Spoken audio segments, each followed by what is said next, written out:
Hello everyone, back tuning into today's video. Going to have a look at the weather next week, 10 days in today's video. We'll also have a look at CFSV2 for the next month, which is going to take us into September. So it looks like we've got high pressure coming back next week. The influence of this high pressure is a little bit uncertain, just how much influence it's going to have.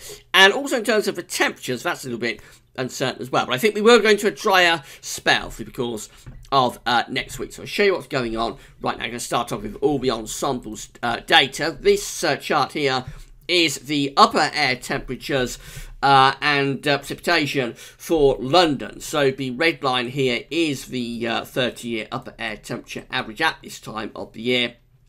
And you can see that for the next few days we're going to be generally on the cooler but outside, a little bit warmer just there, but overall quite cool in the coming few days up to the weekend, after which we start to see a lift up in the temperatures and looks like we're going a little bit warmer than average. Still quite a bit of scatter for this period, but this is when the high pressure is building in, so the exact air mass of the high pressure is quite uncertain. There are a couple of really quite hot outlier members, but there's also several quite cool ensemble members. So this period, which sees this high pressure building in, quite a lot of uncertainty in terms of the lift up in the temperatures and what the temperatures are going to be doing within this ridge of high pressure. But we do see a drying trend, so we've got more precipitation coming up over the next few days with this cooler stuff just here. But then from the weekend into next week, a lot of dry weather coming through during this period just here. At the end of the month, maybe turning a little bit more unsettled once again. But that's a definite drying trend that's appearing there for the second half of August. These are surface temperatures at Telford in the West Midlands. So what we find is that at the moment we're starting off on quite a cool note, and we're under 20 degrees. And at this time of year, you'd expect to be going above 20 degrees in the Midlands, really. So for the next week, it does look rather cool. A bit of a drop in temperature coming along just then. But after that, it looks like the temperatures are staging a bit of a recovery there, heading up in towards the low 20s Celsius anyway through this period just here, which is covering kind of next week. And you can see that pressure is beginning to show a recovery as well. So this is where we're starting off right now with rather low pressure, and then more low pressure coming in at the end of the week. But from the weekend onwards, it looks like pressure is lifting up. So by the time you go through to sort of the last stages of next week, we are heading up to 1,030 millibars actually with the pressure in the Midlands, in the Telford region. So we are certainly looking at a recovering in pressure next week. The uncertainty really is in terms of the exact detail, in terms of the air mass that's coming in with this building pressure. Temperature anomalies from the 15th to the 23rd of August are coming out a little bit warmer than average really through most parts of British Isles and many parts of Europe actually in for really quite a warm week as well in the week here. Precipitation anomalies, a bit of a north-south split, so Scotland and Northern Ireland still looking a bit wetter than average. England and Wales going on to a drier than average side. I would expect those to be trending drier even for Scotland and Northern Ireland in the coming few days. Let's pull this out a little bit. So this is the GFS for Saturday, when we see that we've got low pressure up to the northeast of Scotland. That's exiting that way, and we've got the Azores High, or the ridge from the Azores High. The Azores High is actually down here, but the ridge from it is trying to push up into western parts of Europe. Let's run through and see what happens. So by Sunday, that ridge is already starting to extend into quite a major feature for England and Wales. So a good deal of dry weather for England and Wales over the weekend. Always a little bit more unsettled further north and west. Dry weather continuing through to the start of next week with that ridge down across England and Wales. Could be quite warm by then. Temperatures could be going up into mid-20s Celsius in the south. But it does still look a little bit cooler and more unsettled for the north and for the west as well.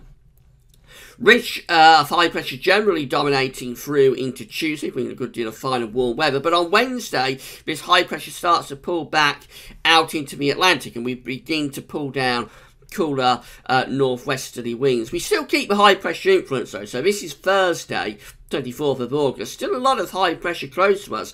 1,030 millibars just ridging into Ireland, but we're bringing down this cooler northwesterly wind, but there will be a lot of dry weather. We go through today 10, which is Friday the 25th of August, and still relatively high pressure close to the country, but it's out to the west, so don't be expecting a heat wave here. We're bringing down the air from a northwesterly type direction, and that's how we go into the bank holiday weekend. We've gone beyond day 10 now, but the latest idea from the GFS is to keep this high pressure generally centred just to our west, which brings down the air from a northwesterly direction. If I show you the upper air temperatures, you can see that despite the high pressure, the upper air temperatures are actually quite cool. Now, we know from the ensembles that there is a lot of scatter through this period. So these, again, the upper air temperatures, and this is the period just here. So where this would be placed within the GFS ensembles is with one of these cooler members that you see here. But we do know that there are several hotter outlier members as well. So not all members of the GFS ensembles are doing this, having the high pressure to the west and bringing down the flow from a northwesterly direction. So I think it's uncertain really for the second half of next week exactly where that high pressure is going to lie and what the exact air mass is going to be. But there is definitely that drying trend with the ridge of high pressure. Eastern UF looks like this, so unsettled to start the weekend on Saturday, but by Sunday again that ridge is exerting its influence, particularly across England and Wales, whereas a little bit more unsettled Scotland and Northern Ireland. Early next week, so low pressure is close to the north of Scotland, brings some showery bursts of rain through there. England and Wales probably getting a fair amount of dry weather. And as we go through to the middle and last stages of next week, this high pressure remains more centrally located, with the ECM actually today. So today 10, as far as we can go, Friday 25th of August, that high pressure still reaching through the country from the centre of the high, which is down across the Azores. That's bringing a lot of dry and pretty warm weather too. It isn't bringing down that northwesterly wind such as we see with the GFS. So definitely temperatures are up for grabs here next week. This will be a warmer solution for next week. It is looking like high pressure is going to be dominating next week, generally. It is looking like going to be a lot of dry weather next week. It's just temperatures that are a little bit up for grabs, particularly for the second half of next week. Finally, just having a look at the CFS V2 for the next month. So again, 500 millibar heights broken down into week periods. The first week period taking us from the 15th through to the 21st of August. The coming week has this ridge building up from the Azores high and extending to our east-northeast, where we've got the low pressure out to the northwest, and we're doing something rather like that with the jet stream. This is bringing up a lot of dry weather into the southern part of the country, which is a little bit more unsettled to the north and to the west as well. Week 2, which takes us from the 22nd to 28th of August, shows above average heights over and to the south of the country, below average heights up to the north. Jet streams going north as well. So again, for England and Wales particularly, that's fairly dry, but would be a reasonable amount of warm weather coming through that. So it does look as though the second half of August stages an improvement compared to what's happened in the first half of August, which has been pretty cool and unsettled. This is week 3, takes us from the 29th of August to the 4th of September. This one looks a little bit odd, but I would assume this is turning more unsettled. The above average heights are going really up towards Greenland, and although not much else going on, I would have thought the jet stream is coming through here. So we end August and begin September possibly on a cooler and more unsettled note. And then week 4, long way off, but the 5th through to the 11th of September, shows a much more unsettled pattern. Below average heights are centering over and to the west of the country, and we'd be doing something a bit like that with the jet stream and with the flow as well. So that looks quite unsettled there actually. But interestingly, as we're going into the early part of September, it is a little bit unusual for that to happen in the early part of September.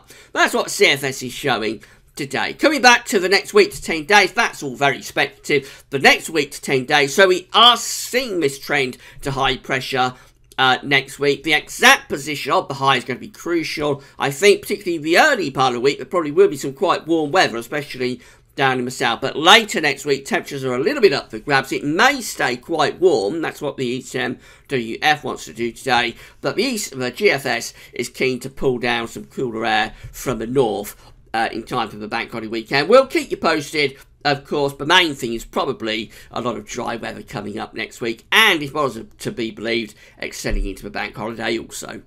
Right, that's all for now. Tomorrow we've got 5-day forecast. We'll also have a look at the Beijing Climate Centre for the next 40 days. That's all for now, and thanks for watching.